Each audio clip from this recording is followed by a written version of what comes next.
Kampung adat Kasepuhan Cipta Gelar terletak di kawasan pedalaman Pegunungan Halimun Salak, tepatnya di Desa Sirna Resmi, Kecamatan Cisolok, Kabupaten Sukabumi, Jawa Barat.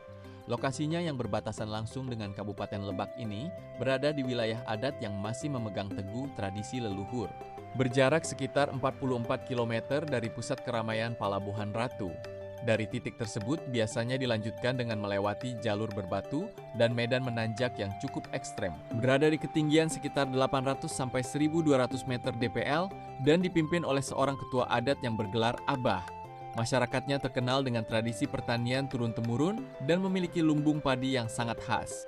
Bagi masyarakat Kasepuhan Cipta Gelar, padi bukanlah komoditi bisnis, melainkan untuk kebutuhan hidup. Leluhurnya mewariskan cara-cara yang arif dalam mengelola alam. Salah satunya penanaman padi hanya 1 kali dalam 1 tahun. Padi hasil panen di sawah diproses secara manual, yakni dijemur di sinar matahari selama 15 hari hingga kering.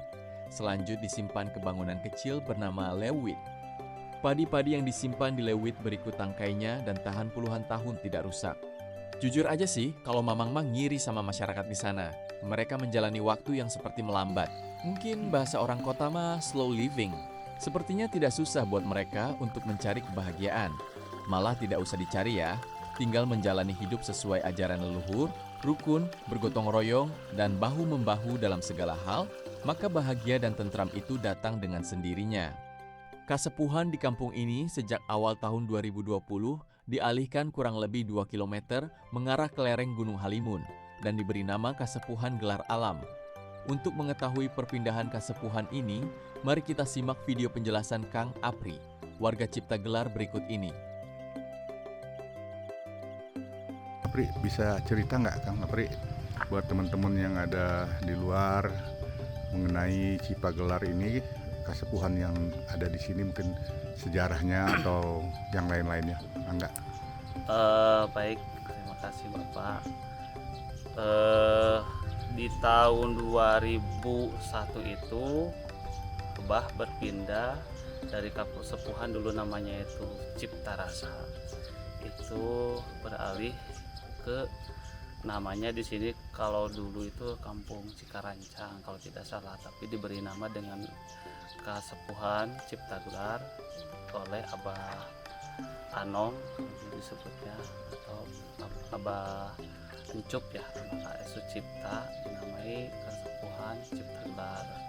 Itu perpindahan ini terjadi itu memang sudah menjadi tugas atau disebutnya itu ngalakon untuk mengisi perpindahan atau ngalakon itu sendiri. Jadi Abah sebagai pimpinan adat itu memimpin untuk melanjutkan ngalakon secara turun-temurun dari dulu. Nah, dari tahun 2001 itu kemudian sampai tahun 2020 itu baru persiapan di yang namanya sekarang itu di Gelar Alam.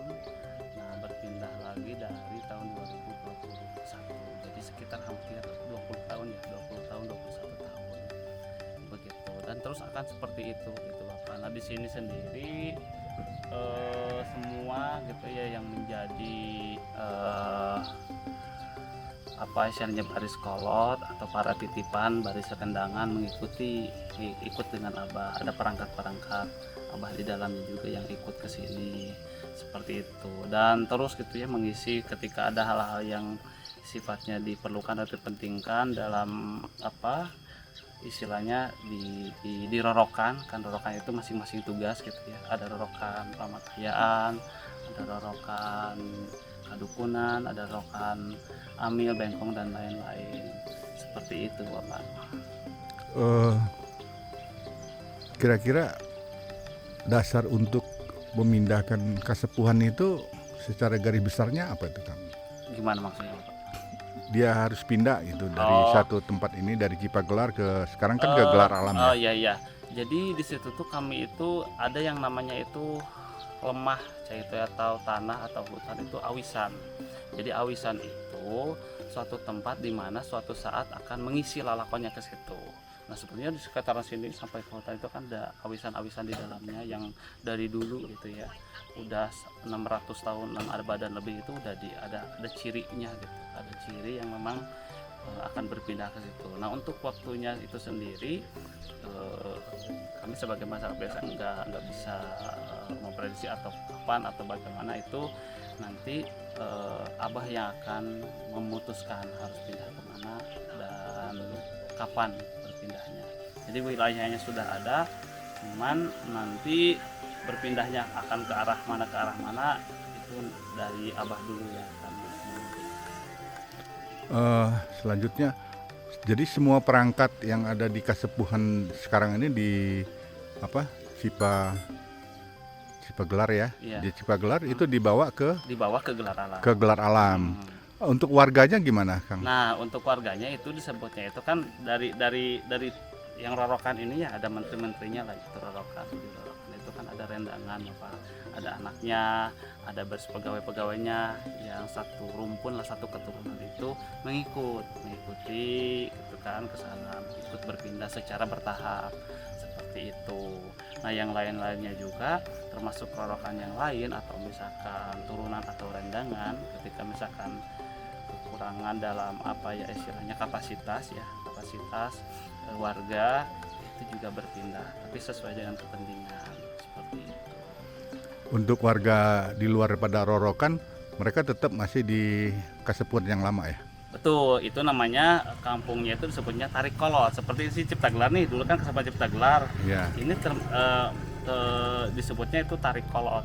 Jadi kampung yang memang dulunya itu bekas Kasepuhan. Tapi di sini menjadi satu kampung juga. Ada kolot lemburnya, ada warga biasanya. Nanti yang lain biasa mengisi kembali kekosongan, akan bertahap dan terus berkembang gitu warganya. Terus yang terakhir, Kang Apri, apakah ada yang dibawa bangunan-bangunan dari Cipta Gelar ini ke Gelar Alam? Tentunya demikian. Ada satu momen itu satu waktu yang di Kasepuhan Cipta Rasa itu utuh, itu enggak dibawa gitu ya, dari Cipta Rasa ke Cipta Gelar. Kalau yang dulu kalau saya dengar dari Baris Kolot itu dibawa ya, apanya gitu ya, tiangnya atau bagian dari rumah itu sendiri itu dibawa. Nah yang satu itu di Cipta Rasa ke Cipta Gelar itu semua murni dibangun di sini. Nah kalau yang dari Cipta Gelar ke Gelar Alam itu hanya bangunan rumah di Payun, imah gedenya yang di depan. Iya. Jadi hanya bagian dapurnya saja yang ditinggal sama Tiang Awi. Nah sisanya yang dari dapur dan bagian yang lainnya itu membangun baru di sana. Ke imah gede yang ke depannya itu dibongkar, kemudian diangkut di bawah, kemudian dibangun lagi di sana. Termasuk leitnya, ada leit Turukan itu kan, ada beberapa leit itu kalau nggak salah hampir 60 leit ya yang dipindahkan dari sini ke sana, dan dipindahkannya juga manual. Kalau leit itu ya enggak, apalagi padinya itu nggak bisa dibawa dengan teknologi atau kendaraan apa, digotong itu bergotong royong secara bertahap juga seperti itu. Jadi pertama kali ini rumah dulu tempat tinggal. Nah setelah rumah season berikutnya berarti leit, terus kita bikin lesung dan lain-lain sesuai dengan kebutuhan seperti itu. Oke. Berapa kakak sekarang yang ada di Cipa Gelar sama Gelar Alam sekarang ini? Kalau 160 kakak ya kalau nggak salah. 160 kakak ya. Ada, kalau mungkin sekarang tuh nggak tahu ya, yang terakhir itu seperti segitu. Akan bisa terus bertambah biasanya sih seperti itu. Oke. Terus ini ada satu nih mungkin harapan dari Kang Apri, terutama mengenai infrastruktur ya. Kita dari Sirna Resmi kan, untuk kesini kelihatannya kondisi jalan memang sudah keras, tapi belum begitu memadai. Mungkin ada harapan untuk para pemerintah daerah setempat ataupun dari pemerintah provinsi, mungkin dari Kang KDM mungkin bisa mendengar sehingga para wisatawan dan juga warga-warga ya dari luar Cipta Gelar yang akan berkunjung ke sini, mereka tidak kesulitan untuk mencapai, karena kita tahu kemarin saja kita dari Sirna Resmi ke Cipta Gelar ini makan waktu 3 jam ya kurang lebih ya. Iya, hampir 3 jam sama kondisi jalannya yang nanjak terus masih berbatuan. Jaraknya mungkin sekitar 20 atau 30 km ya, nggak terlalu jauh. Nah mungkin harapan dari Kang Apri untuk pemerintah. Tentunya ya harapannya untuk akses jalan tentunya kan berpengaruh kepada perputaran ekonomi yang ada juga gitu Pak ya, karena memang akses jalan ke tempat kami itu dipakai untuk angkutan umum, warga di sini berbelanja ke kota, mencari kebutuhan yang memang tidak ada di sini. Tentunya itu akan mempengaruhi nilai jual juga peningkatan ekonomi. Tentunya kalau misalkan jalan itu bisa setidaknya tidak ada hambatan lah kalau menanjak dan menukik mungkin sesuai dengan konturnya gitu kan. Nah, ketika jalan itu mulus tentunya para pengunjung juga akan lebih mudah bisa datang ke tempat kami.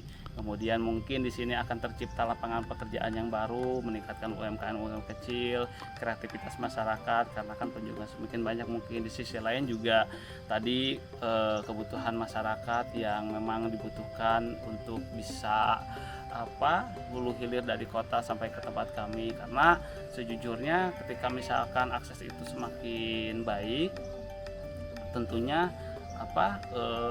nilai jual dari apa yang dihasilkan sini juga akan semakin meningkat dan semakin baik lagi tentunya gitu. Tapi walaupun demikian tetap gitu ya ada sebuah ketakutan juga di mana kalau misalkan harus saling menjaga alam juga Bapak. Ketika akses jalan ini semakin mulus semakin takutnya alam di sekitar juga akan bisa ada